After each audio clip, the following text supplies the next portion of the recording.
All right, let's talk about one of the most disruptive and frankly wildest technologies out there right now, deepfakes. We're going to break down what they are, how they're being used, and the insane challenge of telling what's real from what's not anymore. Okay, let's just dive right in. But first, a quick thought. How do you really know that the voice you're listening to right now is actually me? With the tech we have today, making a perfect synthetic clone of my voice isn't just possible, it's getting easier by the day. That's the world we're living in now. So, to really get a handle on what a deepfake is, you've got to understand this is not just some fancy Photoshop. We are way, way beyond the days of simple photo editing or manually messing with audio. This is a whole new ballgame of media manipulation. At its heart, a deepfake is basically synthetic media made by an AI. It uses something called deep learning to study a person's face, their voice, all their little mannerisms, and then it generates brand new, hyper-realistic stuff from scratch. We're talking videos of people saying things they never ever said or audio that perfectly mimics their voice. And look, this isn't some far-off sci-fi idea. It is already having a huge impact in the real world. Just look at this quick timeline. Back in 2018, the world kind of woke up to this when manipulated videos of politicians started popping up. Just 1 year later, criminals used a deepfaked voice to trick a company out of almost $250,000. And by 2021, the tech was so good that these terrifyingly convincing Tom Cruise deepfakes were fooling millions of people on TikTok. You know, that viral Tom Cruise video, it wasn't made in some fancy Hollywood studio. And that really gets to the single most important part of this story, how fast this tech went from top-secret labs to, well, to basically anyone with a computer. This is the real game changer. I mean, we've been able to manipulate media for decades.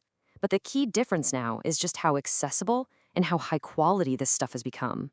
What used to take a Hollywood-level special effects budget can now be done on a regular computer, often with results that are just startlingly good.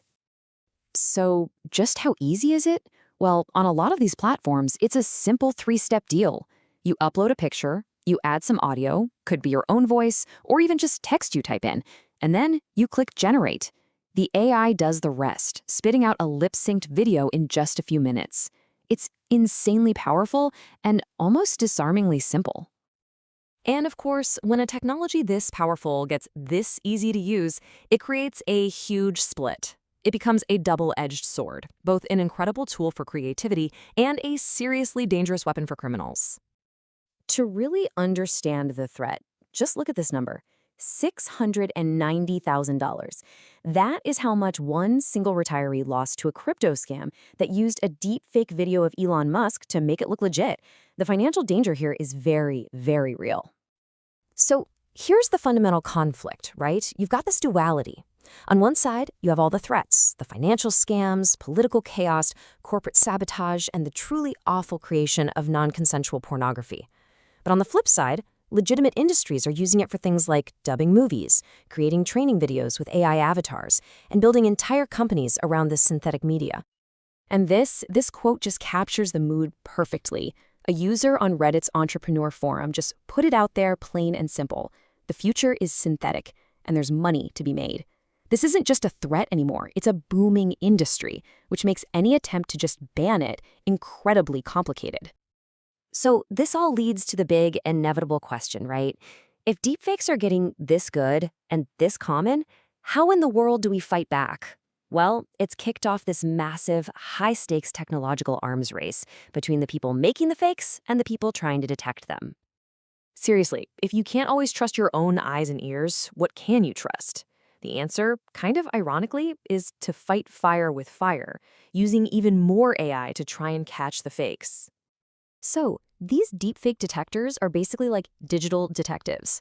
They usually attack the problem from 3 angles. They do pixel-level analysis, looking for tiny visual clues the human eye would miss. You know, weird lighting, blurry edges. They analyze the audio for any unnatural speech patterns.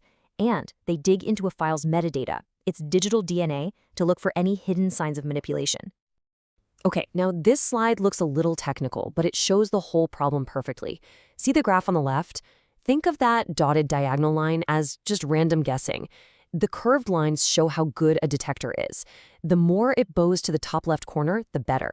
You can see the detector on the left is barely better than guessing when it's up against newer fakes. Now look at the right. After they retrained it on that new stuff, boom, the lines are pulled way up. It's fantastic at spotting the fake now. This visualizes the arms race perfectly. Detection isn't a one-and-done solution. It takes constant, expensive retraining just to keep up. And this constant cat-and-mouse game has led researchers to a really frustrating but super important conclusion. They've even given it this big, fancy name, the non-universal deepfake distribution hypothesis. I know it sounds really complicated, but the core idea is pretty simple. Every AI model that makes a deepfake leaves behind its own unique digital fingerprint. So a detector that's been perfectly trained to spot fakes from generator A might be completely useless against fakes from generator B. This means that creating a single, universal one-size-fits-all detector is, well, it's pretty much impossible. So if technology alone can't fix this, where does that leave us?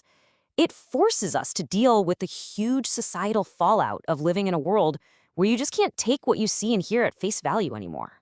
One answer is the law. Lawmakers are scrambling to catch up with a bunch of new legislation. You have bills like the Deepfakes Accountability Act, which tries to hold malicious creators responsible, the Take It Down Act, which forces platforms to get rid of non-consensual stuff quickly, and the No Fakes Act, which is about protecting your very likeness and voice from being stolen.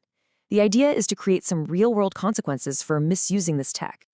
But the technology problem is still there, and this is a really sobering fact. Research has shown that even the absolute best detectors can be tricked by incredibly simple things. Something as basic as cropping a video or just adding a simple filter has been enough to make a fake video slip through as authentic. These systems are still really fragile. And that leaves us with this final, honestly chilling thought. The real danger here isn't just about losing money or political tricks. It's about the very fabric of our shared reality starting to tear. Because as one expert put it, when we enter that world where we don't trust anything, I don't know where we are as a society. And that's a question we all now have to answer every single time we scroll, watch, and listen.